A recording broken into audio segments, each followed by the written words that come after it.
Hola a todos, estamos en Mesa Central desde el periódico El Colombiano de Medellín con el análisis de las 3 noticias más importantes de la semana. Y una de ellas, estamos aquí con Olga Rendón, editora económica, porque yo creo que la noticia más fuerte, además del triunfo de Colombia sobre Brasil, que ese pues... la noticia de la semana, esa es la noticia alegre. La buena alegre, la sí. buena noticia de la semana. Pero la noticia que nos va a golpear no solamente hoy, sino durante mucho tiempo, es la caída del crecimiento de la economía por debajo de cero, es decir, decrecimos. Un poquito lo que quería la ministra, ¿no? La ministra de Irene Vélez, que decía que era mejor, como Maturana, que era mejor decrecer que crecer. Claro, eso tiene toda una teoría pues, toda una teoría económica, pero sí, pero es como... le decís de Maturana es porque Maturana decía que perder es ganar un poco. Exactamente, yo sí creo en la de Maturana y de pronto un poquito en la de Irene Vélez, pero realmente es muy grave. Países. Pues es muy grave y con los planes que tiene el presidente Petro sobre para todo otro año. porque sí sabíamos que íbamos a llegar a un crecimiento negativo, pero se dio más rápido de lo esperado, ¿cierto? Entonces nosotros pasamos de estar creciendo moderadamente, se fue bajando hasta que esta semana el DANE informó que estábamos decreciendo 0,3%. Pero para la gente que nos ve, es decir, porque la gente dice, bueno, eso son cifras macroeconómicas. Realmente nosotros no hemos vivido en un país que decrezca.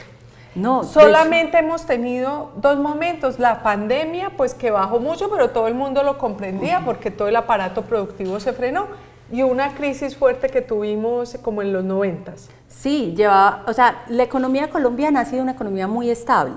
No de crecimientos tan altos como los que vimos en los últimos 2 años, que eso fue un rebote, pero teníamos un crecimiento normal ahí del 3%, más o menos. Algunos años nos iba un poquito mejor, pero un crecimiento económico negativo es muy preocupante porque eso significa principalmente empleos.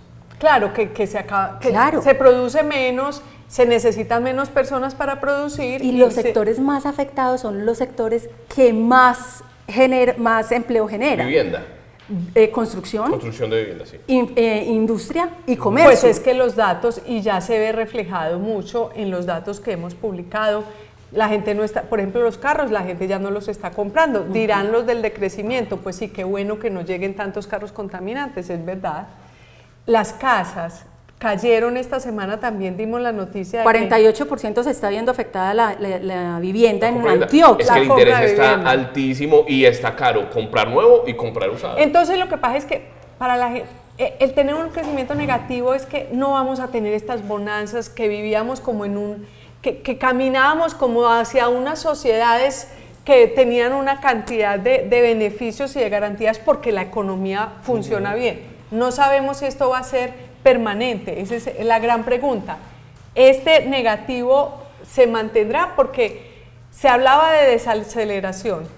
Ahora entonces la pregunta es si vamos a entrar en una recesión. Estábamos esperando que el rebote fuera suavecito, ¿cierto? Que ese aterrizaje de la economía fuera tan suave que no llegáramos a lo negativo. Hoy, este viernes, el Banco de la República, por ejemplo, ya dice, no vamos a crecer tanto como esperábamos a terminar el año, bajó su pronóstico de crecimiento de 1,2 a 0,9%. Eso quiere decir que es muy probable que el próximo trimestre también tengamos resultados negativos, porque eso se suma con los positivos que tuvimos el primer semestre. Es una tendencia. Porque realmente la economía no es una cosa que funcione de un día para otro. Entonces veníamos de un 2022 que era el mejor, además Colombia se destacaba en el vecindario por ser el de una economía más dinámica y más vibrante. Pero ahora, desde ya cuando empieza a caer, cuando yo creo que este gobierno, a pesar de que ponga el retrovisor, pues tiene mucha responsabilidad, porque todo esto tiene que ver con el trato que le da al sector privado, al sector productivo, que es el que mueve el motorcito de la máquina de funcionar el país. Y a la incertidumbre que promueve. Esta semana, pues con tantos temas, hemos estado hablando con muchos analistas, y ustedes lo pueden leer en El Colombiano. Todo el mundo dice, esta crisis pudo haber sido más suave o demorarse más en llegar si no hubiera tantos mensajes de incertidumbre. Ahora, el presidente propone un par de cosas que, por el contrario, en lugar de mejorar la situación, lo que hace es aumentar esa incertidumbre. dice que el Banco de la República tiene que bajar las tasas de interés, como lo decía Daniel, la gente está dejando de comprar porque está muy caro conseguir dinero. Entra en una confrontación con el Banco de la República, porque una cosa es, los otros presidentes se tragaban el sapo de lo que decidiera el Banco de la República. Porque el banco es autónomo. Porque para eso fue creado, para que no tome decisiones al calor de la política, sino que tome decisiones técnicas para evitar que el país se vaya a la debacle. Y entonces, como tenemos las tasas de interés altas, la gente no está invirtiendo, los privados no están invirtiendo, porque es muy difícil invertir cuando está decreciendo la economía, entonces el presidente dice, vamos a aumentar la inversión pública, pero no tenemos más plata, ¿cierto? Entonces la forma de aumentar esa inversión... No tenemos más plata, pero sabiendo que tenemos el presupuesto más alto de toda la historia. Claro. Para el otro año, más de 500 billones de pesos. 510 billones. Pero entonces lo que hace el gobierno es, lo que dice el presidente es, endeudémonos más para poder hacer inversión pública, y eso rompe algo que se llama la regla fiscal, que es como la forma que el gobierno tiene una norma que le dice cómo tiene que destinar la plata que tiene. Eso es como cuando en la casa usted tiene problemas económicos y empieza a hacer avances de tarjeta de crédito. Endeudarse, y eso hace que se endeude muchísimo más caro de lo que pero en ese caso, sin la regla fiscal, es que usted empieza a girar de la tarjeta de crédito incluso sobre el monto que el banco le permitió. Es decir, se quiere pasar el monto, con el agravante de que sin regla fiscal los créditos son más caros. Es decir, sin regla fiscal, entonces los bancos le van a decir, listo, yo le presto, pero entonces ya no le presto al 1, al 2, sino que le presto al 5. ¿Por qué? Porque no sé qué tanto usted me pueda responder. Imagínese esos mensajes de incertidumbre lo que significan. La semana pasada el gobierno puso títulos con intereses del 9% a 30 años en dólares. 2% más de los títulos que puso ese mismo día Panamá y 2.5% más de los que puso Costa Rica. Es decir, nos está costando mucho más. Dinero. Acuérdense que Gustavo Petro siempre ha sido un poco esta teoría como que la plata funcionara como exacto, él pedía que se imprimieran billetes, y pues esto yo creo que si bien los ministros de economía que él ha tenido han tratado de ser sensatos y han tratado de manejar la macroeconomía de una manera racional, lo que vemos de pronto es que, visto en el extremo, de pronto empiece a tomar medidas y nos lleve a situaciones. ¿Qué pasó con Venezuela en su momento? En realidad, un país rico, millonario, multimillonario en temas de petróleo, pues se empobreció porque dañó el aparato productivo, porque empiezan todo este discurso un poco trasnochado de décadas pasadas, que no se ha acompasado con lo moderno, terminan atacando al sector privado, que es el que genera empleos, que es el que inyecta una cantidad de bienestar a la sociedad.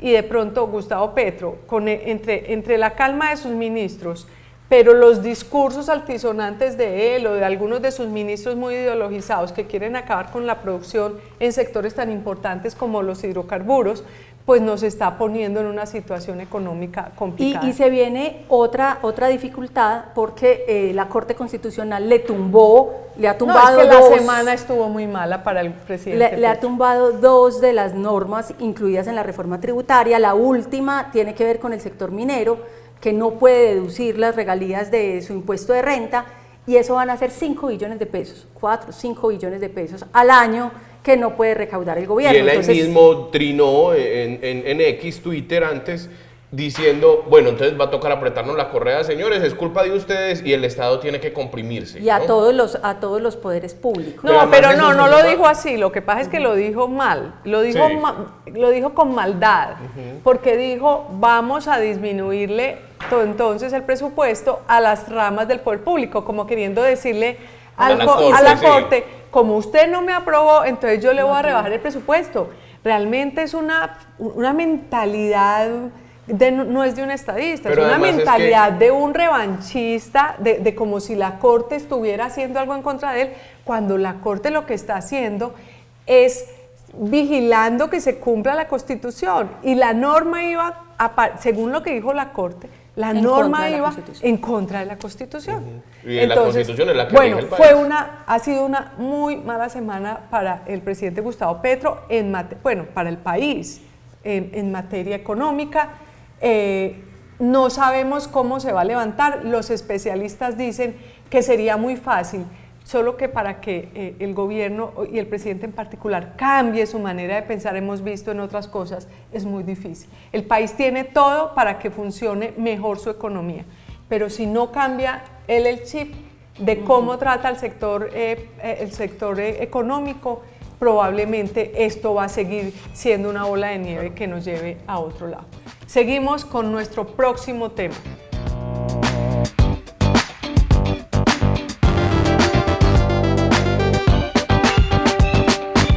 Bueno, y las noticias locales, las de Medellín y Antioquia. Pasaron dos cosas como importantes esta semana. Una es que Federico Gutiérrez, el alcalde electo, ya decidió quién es su gerente de EPM, como él lo había prometido. Él había dicho que su primera decisión iba a ser alrededor de EPM. La tomó más rápido de lo que esperábamos. Normalmente no sucedía, ¿no? Antes del inicio del empalme, sí. Normalmente incluso, el gerente de PM era el lo último último, nombramiento. era lo sí. último, La pasa. cereza del pastel, siempre, sí. Y nombró a una persona, y pasaron cosas impresionantes en la ciudad, nombró a alguien que había estado en EPM. Juan Diego, cuéntenos un poco a quién nombró y el recibimiento que le hicieron tanto a Federico Gutiérrez como al recién nombrado gerente en el edificio inteligente fue impresionante, apoteósico. Saludos para Oluma, para Daniel y para los que nos ven. Efectivamente, el primer nombramiento, el segundo, porque podemos que el primero fue el secretario de Hacienda, Orlando Uribe Villa. Repitente. Claro, no era el primer nombramiento, Sí, el segundo. sí, John Maya Salazar, que hablando con gente de EPM esta semana lo calificaron como 2 puntos que le había prometido en campaña. Alguien con el ADN de EPM y lo que nos dijeron muchos, vieja escuela de EPM. Esto es como una respuesta muy fuerte, es casi un mensaje al gobierno saliente, ¿no? Porque todo lo que había ocurrido en EPM durante el gobierno de Daniel Quintero era como una lucha entre quienes habían sido los técnicos que han tenido 20, no es de un gobierno anterior, era de muchísimos años de experiencia manejando esta, que es la joya de la corona de Medellín y Antioquia, versus los que llegaron a desplazarlos y que muchos habían tenido que salir. Pero además es que también, además de esa pelea, es que vuelve a EPM alguien que sabe cómo funciona la empresa, porque el primero que puso Quintero fue Álvaro Guillermo Rendón, un abogado. Nada que político, ver. Un político. Calderón Chatet, un político, y Carrillo. Un primo, Calderón Chatet, un primo. Un primo, exacto. Y este último, Carrillo, sin contar a quien estuvo encargada, Mónica Ruiz.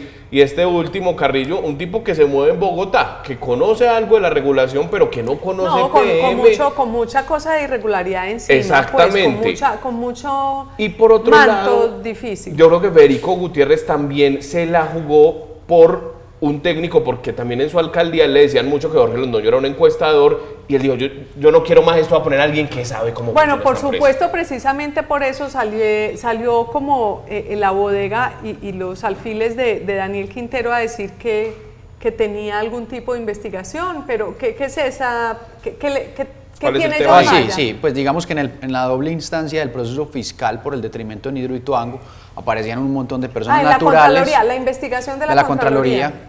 La que puso pues en jaque el proyecto. Una investigación muy compleja, muy dudosa, etcétera. Eso, en las dos instancias los declararon responsables fiscales. Pero hay que decir que el proceso fiscal no es sancionatorio, sino lo que los abogados llaman resarcitorio. Es decir, lo que busca es que se cubra ese detrimento patrimonial. Es que eso quedó prácticamente inane. Claro, entonces al pagar las pólizas, ellos ni siquiera estuvieron anotados en el boletín de responsables fiscales, que además era lo que, si se recuerda en su momento, era lo que iba a inhabilitar a las firmas constructoras para seguir. Es que esa historia de Hidroituango y de ese proceso en la Contraloría está todavía por contarse, porque la narrativa que algunos quieren imponer no es exactamente esa, pero bueno, se salvó además, un poco, el Contralor se lavó las manos al final diciendo, uy, me salvaron estas aseguradoras para yo poderme las salir pólizas. Viciada políticamente esa investigación, y además la única investigación donde se le imputa a una aseguradora. Pero bueno, pero John Maya, es para decir que John Maya no tiene ningún problema, Luzma, como han querido mostrarlo algunos de los alfiles del quinterismo, pero no nos podemos quedar No, solo iba a decir algo de John Maya, y es que cuando cubrimos el caso de Hidroituango, todos sabemos que John Maya le puso la emergencia el que le puso el pecho a esa obra, ya, él se quedó en la primera tanda, si no estoy mal, 5 meses en Hidroituango frenteando el problema. Es como un premio, porque acordémonos, sí. cuando ocurre el accidente, la emergencia, como se le quiere llamar, pues estaba de alcalde Federico Gutiérrez y estaba de gerente Jorge Londoño de la Cuesta, y ellos, pues, entre los técnicos que se echaron al hombro ese grave accidente. Eso podría decirse que hubo 2 tablas de salvavidas, una en el proyecto, técnicos, uno en el proyecto, que lo hemos repetido hasta el cansancio, pues, William Giraldo, y otro técnico del lado, al lado de Jorge Londoño. El que estaba en de la terreno, administración. uno que estaba en el Uno que estaba en terreno terreno y otro que estaba en el edificio inteligente. frenteando acá, que fue Y John Maya. entonces es una especie de reconocimiento a haberse echado al hombro ese problema tan grave y sacarlo adelante como lo sacaron. Y la respuesta a eso fue en el momento del anuncio, pues Federico Gutiérrez había citado la rueda de prensa afuera del edificio inteligente, por un acto de cortesía entró, y ahí en el vacío, pues, donde estaba el edificio inteligente, anunció. Cuando lo anunció, toda la gente estaba con mucha expectativa en los balcones esperando. Y cuando se escuchó el nombre de John Maya, toda la gente aplaudió, pues, en un mensaje que confirma lo primero que dijiste, Luzma, del regreso de alguien técnico, con lo que hablamos, un vieja escuela y alguien que tiene el ADN de EPM. Y lo que hemos dicho, que eso demuestra que en las entidades, a pesar de la barrida que quiso hacer la administración Quintero de personas técnicas, no solo en EPM, sino en todas las entidades, todavía lograron quedar muchas personas que han sostenido la institucionalidad de la ciudad, Luzma, en esta época. Y ese fervor y ese recibimiento a John Maya y a Federico Gutiérrez demuestra que lo que han mostrado en redes sociales Daniel Quintero y su gente es puro cuento, como pasó con las elecciones que lo arrasaron, ¿no? Claro. Bueno, pero es que ese no es el tema que íbamos a hablar. Ese era el abrebocas. Ese era el abrebocas del tema local, porque realmente el tema tal vez más importante de esta semana fue el fallo de la Procuraduría General de la Nación, el primer fallo contra la administración, contra alguien de la administración de Daniel Quintero, y fue el fallo de la que fue secretaria de Educación de Daniel Quintero, Alexandra Gudelo, que la secretaria de Educación, como es la encargada de Buen Comienzo, pues el fallo va contra ella y son 8 años de inhabilidad. Cuéntenos un poco, Juan Diego, ¿de qué se trata el fallo? Sí, Luzma, efectivamente el miércoles se conoció el fallo de primera instancia que destituye, pues ya no estaba ejerciendo el cargo, pero inhabilita por 8 años para hacer cargos públicos a Alexandra Gudelo Ruiz, secretaria de Educación de Daniel Quintero entre 2020 y 2023. Hay que decir que ella salió del cargo para poder quedar en libertad después de que le aplicaron una medida de aseguramiento domiciliaria en la otra parte del proceso. Digamos que Buen Comienzo, digamos, fue el escándalo al comienzo de este año por las imputaciones de la Fiscalía, y esta es la derivación del proceso disciplinario en Procuraduría, pero es el mismo contrato. Claro. Un contrato para prestación de servicios en la modalidad entorno familiar del programa Buen Comienzo. Pero eso lo interesante ahí es que no se metió la Procuraduría con todos los detalles de la contratación, sino como con el contrato madre. En el momento en que la alcaldía Daniel Quintero decide entregar el contrato de Buen Comienzo a una fundación, Colombia Avanza, que no tenía la experiencia, ni la trayectoria, ni la capacidad para hacer un contrato de esa magnitud, que yo creo que fue lo mismo que pasó en muchas entidades. Acá el reproche de la Procuraduría, Luzma, es porque dice, Alexandra Gudelo como secretaria estaba en el comité encargado de definir la modalidad de contratación. Esa contratación se debía aplicar con principios públicos, una licitación abierta, y se decidió en ese comité que presidía Alexandra Gudelo contratar de forma directa a Colombia Avanza. Ese es el primer reproche. A dedo. Y el segundo reproche es que se certifica la idoneidad de Colombia Avanza para prestar esa función. Ese es el doble reproche que hace la Procuraduría, que lo califica de falta gravísima. Sí, porque lo que dice la Procuraduría es que, por ejemplo, Colombia Avanza solo tenía una capacidad operativa, porque es que no es que cualquiera pueda llegar allá y que lo contraten, sino que tienen ciertas mediciones. Colombia Avanza tenía una capacidad operativa de 1, era para de pronto ejecutar un contrato de 700 millones de pesos. Es lo que se ha dicho, sí. Y en realidad el contrato que tenía que ejecutar aquí era de 30.000 millones de pesos. Y se demostró, y la Procuraduría también demuestra, que por ejemplo no tenía una bodega en donde tener los alimentos o la tenía ocupada, y que entonces llegó la Secretaría de Educación a ayudarle al contratista a prestarle una bodega en la mayorista. No, y además, pues en una investigación, tal vez esto no lo recoge la Procuraduría, pero en una investigación de la Fiscalía ha descubierto y ha mostrado cómo la Secretaría de Educación, simultáneamente cuando hizo un contrato con Colombia Avanza, hizo también uno con Plaza Mayor. Y entonces Plaza Mayor le hacía la tarea a Colombia Avanza.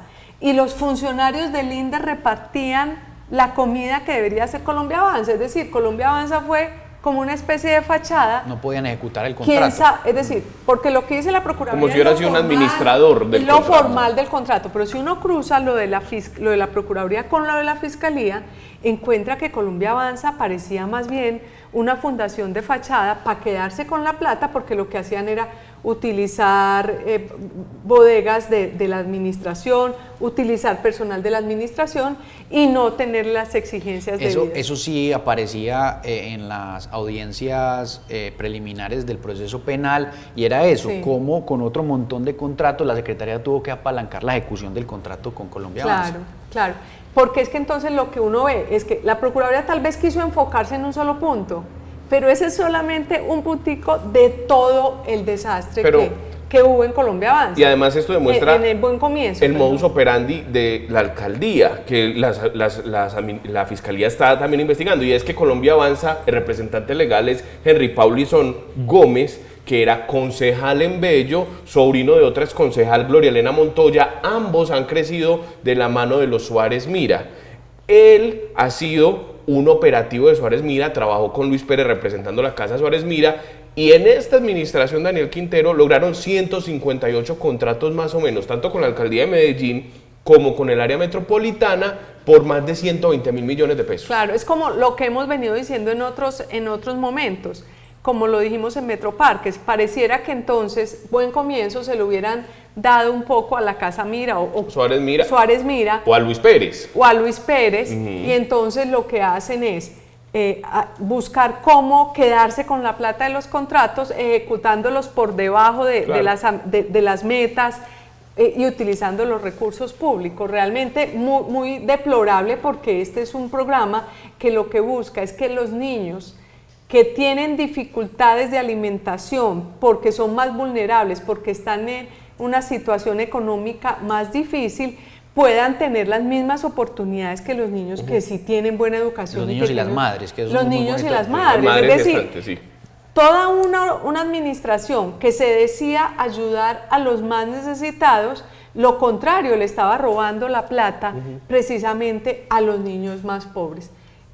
Yo creo que podemos entonces ya pasar al segundo tema, aunque había dos cosas más de la Procuraduría. Sí, porque un día antes también la Procuraduría anunció una nueva investigación, por dos investigaciones más bien, pero con el contrato de la Nacional fue el primero, en el que se firmó por 9.500 millones en febrero, que lo hemos trabajado bastante. Juan Di, ese contrato es muy importante. Sí. Es una estrategia de comunicaciones que la alcaldía firma con la Universidad Nacional, y es raro por una cosa. Primero, porque la Universidad Nacional no tiene facultad de comunicaciones ni programa de comunicaciones. Esto cae en manos de la Facultad de Ciencias Políticas, ¿no?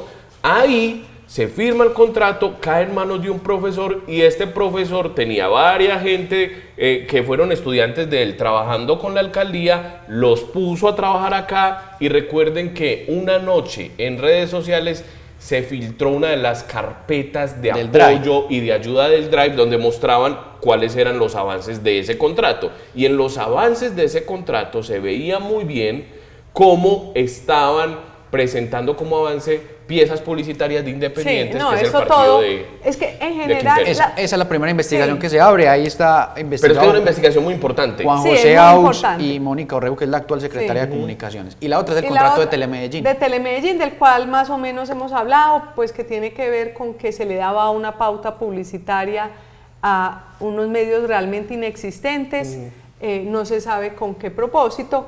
Pero es que en general la Procuraduría tiene 19 investigaciones. Esta que abrió la 19, la 19, sí, la que abrió esta semana. Exactamente, sobre la alcaldía Daniel Quintero. Entonces es probable que en el paso de los días empecemos ya a ver cómo salen los fallos de la Procuraduría, así como la semana pasada la Fiscalía le abrió investigaciones a 8 directivos de la alcaldía de Daniel Quintero.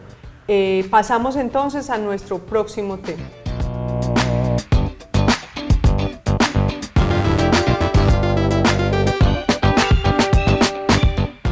Bueno, y nuestro último tema no podíamos dejarlo por fuera, que nos importa mucho en el periódico El Colombiano, es el de la reforma a la salud.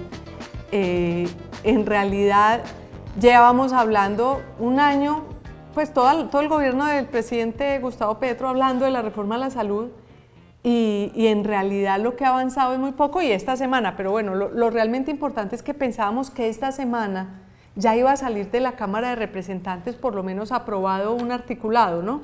Porque hasta ahora solo pasó la comisión de la Cámara, todo el proyecto de ley. Esta semana era la plenaria de la Cámara, pero ¿qué pasó, Javier? ¿Qué pasó? ¿Por qué finalmente no se pudo aprobar en la Cámara esa reforma? Bueno, Luzma, cordial saludo para Luzma, para Daniel, para los que nos ven.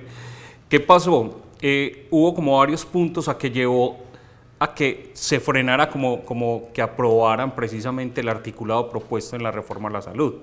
Y uno de ellos que llama mucho la atención es que pues, se había hablado de que se iba a empezar a votar punto por punto de esa propuesta del proyecto. Y luego en la Cámara empezaron a decir que no, que mejor se votara en bloque. Claro, porque es que es un tema muy delicado. Cada uno de los puntos de la reforma a la salud, creo que entre los que incluyeron en el bloque fue todo el tema de la ADRES, es decir, la ADRES, aprueben que la ADRES maneje toda la plata de la salud al lado de otro que se convirtió en un mico que hasta el propio presidente Gustavo Petro pidió que lo sacaran, y es el tema de que que le bajaran los requisitos a los gerentes de los hospitales y que cualquiera pudiera ser gerente de un hospital, como si un hospital no fuera una gran empresa que tuviera que ser manejada con ciertos conceptos gerenciales. Entonces les metieron todo eso en un bloque y ahí fue donde se armó un zafarrancho, un poquito, se salieron del Congreso. Exacto, eso que llevó a que, digamos, muchos de los congresistas, sobre todo los de oposición, dijeran no vamos a votar esto en bloque, se paran de la sesión, se daña el quórum y entonces queda aplazada una vez más la reforma. Porque la semana anterior también se habían opuesto Cambio Radical y el Centro Democrático, y el hecho de que se salieran de la sala hacía que no hubiera quórum. En este caso, lo de esta semana, se salieron también los verdes, personas que habían apoyado a Gustavo Petro, y entre ellas las que denominamos en el periódico las tres mosqueteras, porque son tres mujeres que tienen cierta capacidad de ser influenciadoras en redes sociales, porque a veces los de la oposición no tienen esa capacidad de llegar tan fuerte, y resultó que ellas emprendieron una batalla en contra de que no les dieran las garantías y ganaron, por lo menos el pulso lo vienen ganando hasta ahora. Esta semana lo ganaron. Se trata, Luzma, de Caterine Jubinao, Caterine Miranda y Jennifer Pedraza. Que las tres habían sido petristas, claro, pues, o votaron por Gustavo Petro. O apoyaron a Gustavo Petro en algún momento, creyeron en ese cambio, pero no es la primera vez. También pasó el año pasado con la reforma política, la cual tildaron día de fecio, y ahora en la reforma a la salud salieron. Ellas están en el grupo de las que se salieron del Congreso. Caterine Jubinao la escuchamos, y podría ser bueno poner el video de Caterine Jubinao, porque en realidad ella estaba furiosa.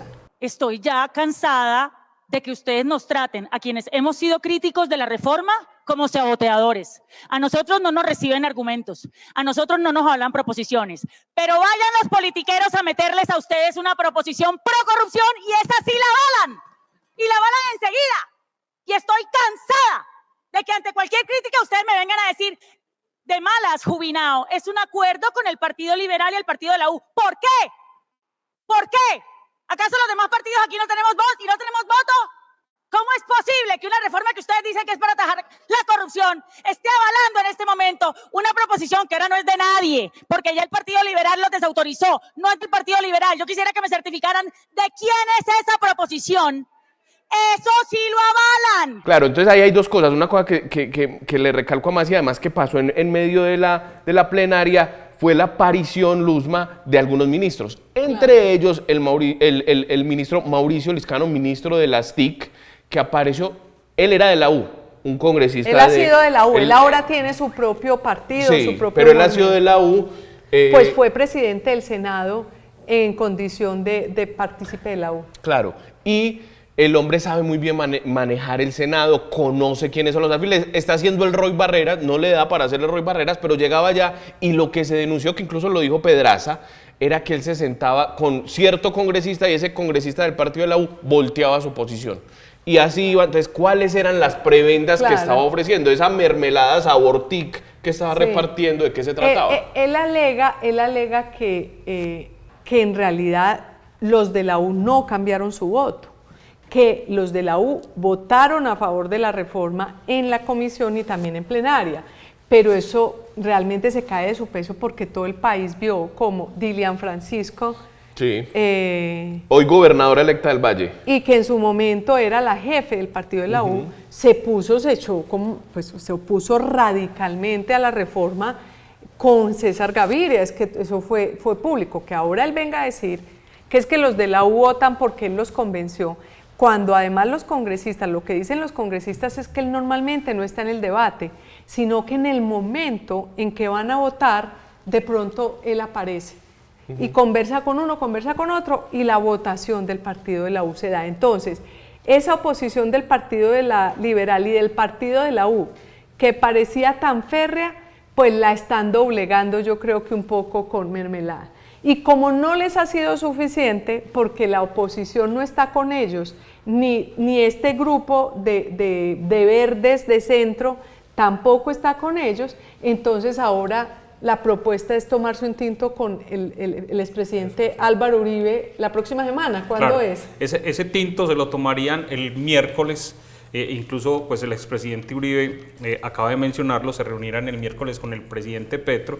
Y un poco, Luzma, lo que decías es que el gobierno de pronto puede estar viendo el panorama muy oscuro frente a la reforma de la salud, estaría buscando esta cercanía pues para contar con algunos apoyos, digamos, de la oposición, teniendo a Uribe como centro. Aquí hay que mirar algo, Luzma, Daniel, y es que ese tinto podría amargarse también, ¿cierto? Porque hay un punto que es muy clave y es que Uribe insiste en que mientras ellos discuten o tratan de conciliar como los puntos en los que no están de acuerdo con la reforma a la salud, se pare la discusión en la Cámara de Representantes. Claro, van a negociar unos puntos difíciles, sensibles. Obviamente el expresidente Álvaro Uribe Vélez sería importante un apoyo de él en esta discusión, porque es que esto ya es un punto de honor para el presidente Gustavo Petro. Ya le cobró a la ministra anterior, Carolina Corcho. ¿Qué va a pasar con el actual ministro si la reforma se termina cayendo? Y se está diciendo que el expresidente Álvaro Uribe Vélez va a ir acompañado a esa reunión, que no va a ir él solo a tomarse un tinto, no, que él va a ir acompañado de una gente experta en el tema de salud para poner bien los temas sobre la mesa.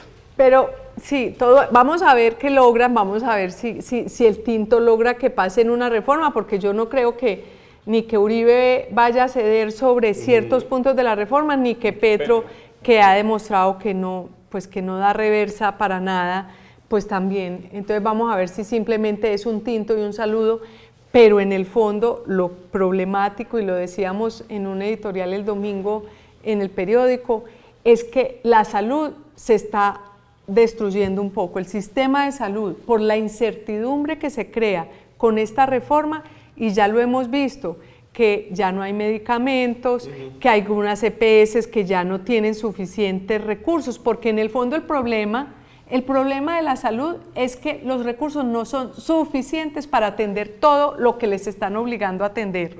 Entonces, las EPS se están gastando más plata de lo que les entra por parte del Estado para atender las exigencias que le pone el propio Estado, porque aumentaron la cantidad de medicamentos que tiene que entregar, aumentaron la cantidad de tratamientos. Entonces esto, songo sorongo, se van a ir destruyendo las EPS mientras siguen los debates políticos, mientras siguen los políticos debatiendo, pues entonces se está socavando el sistema de salud.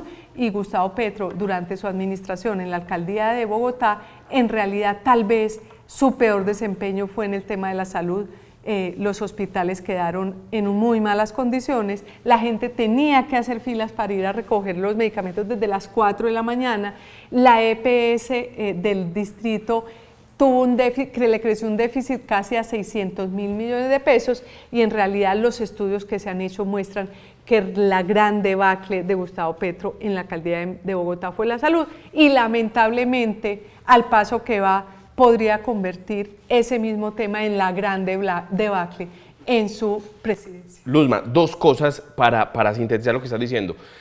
Esto de que bajen los requisitos para los directores de hospitales, obviamente es para darles perfil político. Ahora el presidente sale a decir que no, pero a nosotros nos han dicho ya varias veces que lo que quieren es mover votos con esos movimientos de salud en los municipios. Y otra cosa que no me parece menor, y es que en ese ataque a las EPS, los colegas del País de España publicaron el fin de semana pasado que la Supersalud envió datos inexactos y engañosos de los incumplimientos de las EPS. Y decía así: la Supersalud dijo que con las reservas técnicas que exige la ley, que había un déficit de 12 billones de pesos, pero el informe técnico decía que era de 5 billones. Así, están también manipulando los datos, eso fue terrible.